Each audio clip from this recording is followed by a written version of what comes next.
মীন রাশি মীন লগ্ন পাইসেস সাইনের জাতক জাতিকাদের 2026 সালের 10th August to 16th August 16ই অগস্ট পর্যন্ত সময় আপনাদের ঠিক কেমন অতিবাহিত হবে সে বিষয়ে প্রতিবেদনে আমরা বিস্তারিত আলোচনা করব। গ্রহগত নক্ষত্রগত গোচরের ছক ধরে মোরাললেস আপনাদের জীবনের প্রতিটি ক্ষেত্র নিয়েই কিন্তু আমরা আলোচনায় থাকতে চলেছি। আলোচনাটি অত্যন্ত গুরুত্বপূর্ণ হবে, তার কারণ এ সপ্তাহের প্রথম দিকেই 12 তারিখ আমরা কিন্তু সূর্যগ্রহণ পরিলক্ষিত করব, আর তার প্রভাব নিয়েও আমরা আলোচনায় থাকব। আর এখানে আমরা দেখতে পাচ্ছি যে শনি কিন্তু আপনাদের রাশিতেই বক্রী হয়েছেন, 7.5 দ্বিতীয় চরণও কিন্তু চলছে। আবার গুরু বৃহস্পতি আপনাদের রাশিধিপতি ত্রিকোণভাবে উচ্চস্থ হয়েছেন, বুধাদিত্য যোগ সরস্বতী যোগও কিন্তু থাকছে। মঙ্গল এবং রাহু নক্ষত্রগত ক্ষেত্র বিনিময়ও কিন্তু করবে। আবার চন্দ্রের স্বগৃহে ত্রিকোণপতির স্বগৃহে গোচর আমরা পরিলক্ষিত করব। স্কিপ না করে পুরোটাই শুনুন যদি ভিডিওটির প্রকৃত মর্মার্থ আপনারা উপলব্ধি করতে চান। পরিশেষে যেমন প্রতিকার নিয়ে আলোচনায় থাকি তেমনটি তো আছি। আলোচনাটি ইন জেনারেল হবে, অর্থাৎ এই পৃথিবীতে যতজন মীন রাশির জাতক জাতিকা আছেন তাদের প্রত্যেকের জন্য এই আলোচনা। আর আপনি চাইলে আপনার ব্যক্তিগত গণনা এনি টাইম আমাদের দ্বারাই করাতেই পারেন। এর জন্য স্ক্রিনে কিন্তু আমরা নাম্বার দিয়ে থাকি। শনিবার রবিবার অফিসে এসে সামনাসামনি ফেস টু ফেস সাক্ষাৎ করতে পারেন, অথবা ওভার ফোনের মাধ্যমে আপনারা চাইলে এনি টাইম যোগাযোগ করুন। তো চলুন কথা না বাড়িয়ে আলোচনায় প্রবেশ করা যাক। মীন রাশি মীন লগ্ন পাইসেস সাইনের জাতক জাতিকারা কালপুরুষের রাশি চক্র অনুযায়ী দ্বাদশতম বা অন্তিমতম রাশির আন্ডারে আপনারা পড়েন।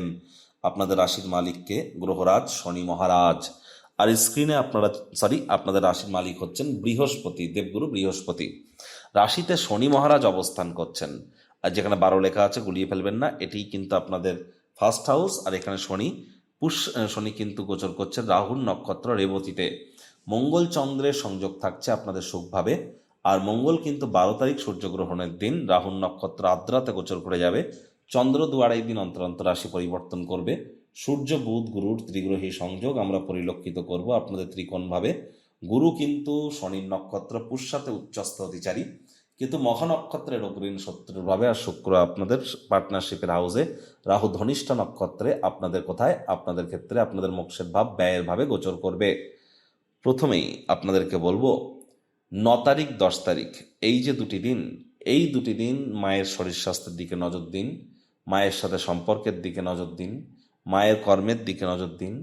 আর এ সময় কিন্তু নতুন জমি বাড়ি গাড়ি এগুলি ক্রয় করা আপনাদের জন্য ঠিক হবে না।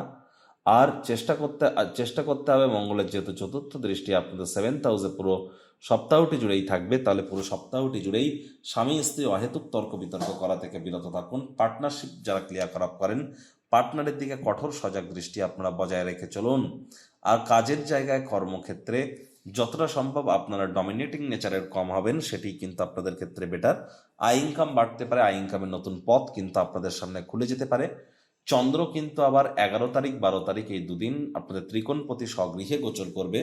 11 তারিখ 12 তারিখ যারা প্রেমজ বিবাহ করতে চাইছিলেন, লাভ ম্যারেজ করতে চাইছিলেন, আপনাদের প্রেম কিন্তু এ সময় পারিবারিক সামাজিক স্বীকৃতি কিন্তু প্রাপ্তি করতেই পারে। এ সময় কিন্তু অবশ্যই আপনাদের প্রেমজ বিবাহের যোগ পরিলক্ষিত হচ্ছে। যারা প্রেমে পড়েননি তাদের জীবনেও প্রেমের আগমন ঘটতে পারে।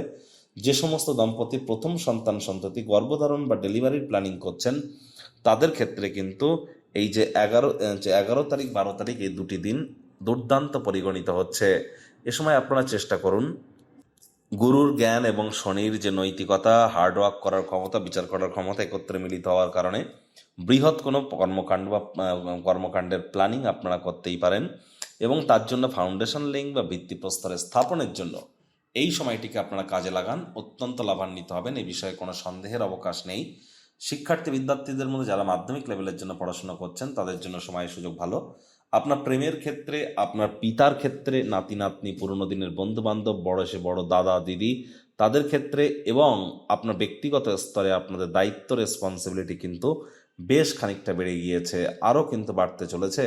একটু নজর রাখুন পেটের পোর্শনে। আর আপনাদের বেলি পোর্শন, হিপ পোর্শনে কিন্তু এ সময় ওয়েট আপনারা গেন করে যেতেই পারেন। আধ্যাত্মিক চিন্তন চেতনায় আপনারা গ্রো করতে চলেছেন। এ সময় আধ্যাত্মিকতার জগৎ কিন্তু আপনাদেরকে টানবেই, এবং যতটা সম্ভব চেষ্টা করতে হবে যারা বিদেশ যাত্রা স্বপ্ন দেখছিলেন সেদিকেই পাড়ি দেওয়ার। বিদেশ যাত্রার জন্য কিন্তু এই যোগটা দুর্দান্ত বা প্রবল আকারে পরিলক্ষিত হচ্ছে। আর এখানে আমরা দেখব যে চন্দ্র কিন্তু আবার কেতুর সাথে সংযুক্ত হয়ে যাবে ঠিক 13 তারিখ 14 তারিখ এই যে দুটি দিন। 13 তারিখ 14 তারিখ রোগ ঋণ শত্রু থেকে আপনারা বিরত থাকুন। আর এ সময় কিন্তু স্বামী স্ত্রী একে অপরের শরীর স্বাস্থ্যের দিকে অতিরিক্ত নজর দিতে হবে। হার্ডওয়ার্ক, কঠোর কায়িক পরিশ্রমের কোনো বিকল্পই কিন্তু নেই। শর্টকাট অবলম্বন করে খুব বেশি দূর কিন্তু আপনারা এগোতে পারবেন না। আর এখানে চন্দ্র শুক্রের সংযোগ তৈরি হবে। অবশ্যই এখানে আমরা দেখব যে 15 তারিখ 16 তারিখ এই যে দুটি দিন, এই দুটি দিন চন্দ্র শুক্রের সংযোগ এবং শনির পূর্ণ দৃষ্টি এবং শুক্রেরও পূর্ণ দৃষ্টি চন্দ্রের উপর। তাহলে এ সময় কিন্তু আপনারা অবশ্যই চেষ্টা করবেন দাম্পত্য জীবনে যাতে কলহ বৃদ্ধি না পায়, দ্বিতীয় সন্ততি গর্ভধারণ বা ডেলিভারি করবার প্ল্যানিং যেন করবেন না। আর এ সময় আপনাদের অবশ্যই আইনি জটিলতা থেকে দূরে থাকতে হবে। পার্টনারশিপ ক্রিয়াকলাপ করলে পার্টনারের দিকে চোখ কান খোলা রাখুন, তা না হলে কিন্তু সেখানে বড় ধরনের কোনো লোকসানের সম্মুখীন কিন্তু আপনারা হয়েই যেতে পারেন।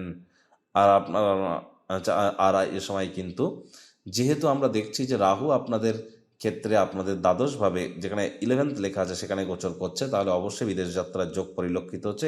এমএনসি কোম্পানিতে চাকরি পাওয়ার যোগ্য থাকছে। বিদেশে থাকা কোনো ব্যক্তিবর্গের দ্বারাও কিন্তু আপনারা উপকৃত হতে পারেন।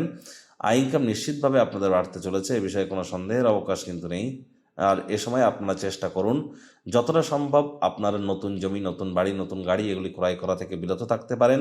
আগুন, বিদ্যুৎ, বজ্রপাত এই 3টি জায়গা থেকে একটু সাবধানতা অবলম্বন করুন। অতিরিক্ত বৃষ্টিপাত এবং গরম এই দুই কিন্তু এবছরের ভবিতব্য। আর যারা অরণ্যবর্তী, বন্দরবর্তী এবং সীমান্তবর্তী এলাকায় বসবাস করেন তাদেরকেও সাবধানতা অবলম্বন করে কিন্তু চলতে হবে। 12 তারিখ থাকছে সূর্যগ্রহণ। সূর্যগ্রহণ ভারতবর্ষ, বাংলাদেশ থেকে দেখা যাবে না, এজন্য এখানে প্রভাব কম পড়বে। যারা বিশেষ করে ইউরোপিয়ান কান্ট্রিজগুলিতে থাকেন তারা এই সূর্যগ্রহণকে পরিলক্ষিত করবেন, তাদের উপরে কিন্তু অত্যন্ত প্রভাব এ সময় বিস্তার করতে চলেছে। আর এই সময় কিন্তু আপনাদের চন্দ্র শুক্রের সংযোগের কারণে 15 তারিখ 16 তারিখ আপনাদের গোপন কোনো সম্পর্ক কিন্তু প্রকাশ্যে আসতে পারে। আইনি জটিলতা থেকে দূরে থাকুন। যারা ক্রিয়েটিভ ফিল্ডে আছেন বা লাক্সারি ফিল্ডে তাদেরকে অত্যন্ত প্রিকশন নিয়ে কিন্তু চলতেই হবে। এ সময় দেখুন আপনাদের ক্ষেত্রে শনির অন্তিম দৃষ্টির পূর্ণ দৃষ্টিতে আপনাদের থাকছে। আপনাদের রাশি আপনাদের আপনাদের ক্ষেত্রে আপনাদের কিন্তু রাশিতে শুক্রের পূর্ণ দৃষ্টি থাকছে, যার কারণে নাম, যশ, খ্যাতি, প্রভাব, প্রতিপত্তি বৃদ্ধির সংযোগ কিন্তু আমরা পরিলক্ষিত করব। এদিক থেকে যদি দেখা যায় তাহলে কিন্তু সময় সুযোগ ভালো। আর 12 তারিখে যে সূর্যগ্রহণ থাকছে এটা ভারতবর্ষ বা বাংলাদেশ থেকে দেখা না গেলেও ইউরোপিয়ান কান্ট্রিজ থেকে কিন্তু দেখা যাবে। তাহলে ইউরোপিয়ান দেশগুলিতে যারা বসবাস করছেন তারা ইমিডিয়েট জ্যোতিষতাত্ত্বিক পরামর্শ আপনারা গ্রহণ করুন। গ্রহণ চলাকালীন সময়ে গৃহের মধ্যে থাকুন, দিনের আলো হলেও লাইট জ্বালিয়ে থাকুন। আর এই সময় কোনো ভেজিটেবলস কাটিং বা কোনো কিছু করতে জানা যাবেন না।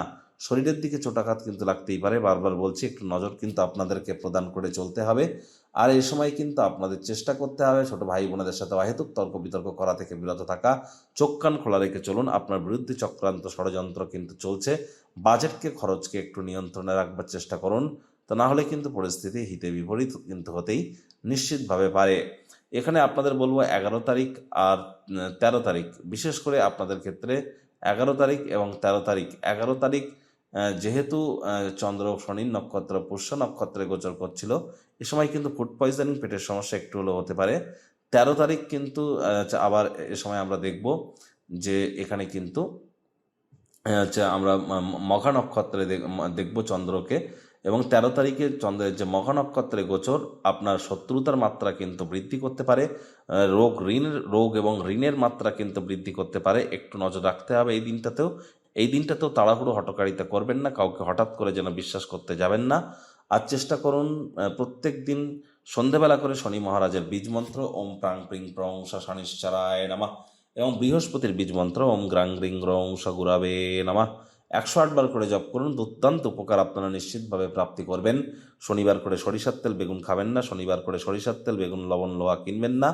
আর এ সময় শনিবার করে সাদা রঙের বস্তু অস্ত্র সামগ্রীর প্রয়োগ যেন করবেন না। চেষ্টা করুন যারা দীক্ষা নেননি ইমিডিয়েট দীক্ষা নেওয়ার। গুরু বিনায় জীবনে উন্নতি কিন্তু এক প্রকার অসম্ভব। স্নানের জলে 1 চিপি গোলাপ জল দিয়ে রেগুলার স্নান করুন। পিঁপড়ে দেখতে পেলে চিনি, বাতাসার গুঁড়ো বা মিষ্টি অথবা কিছু